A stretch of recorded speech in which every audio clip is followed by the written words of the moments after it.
Por favor, levantem a mão se ouviram falar do Estripador de Nova York. Primeiro, para entender o comportamento criminoso, temos que entender a psicopatia criminosa. É assim que nós...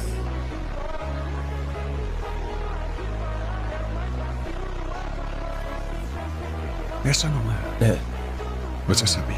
não. Tudo o que nós fazemos é para 1. Identificar e impedir as pessoas que proposital e repetidamente machucam outras. E 2. Consertar as coisas. Serial killers são predadores. Eles precisam da adrenalina da caça para sentir algo. Psicopatas não são capazes de empatia ou amor.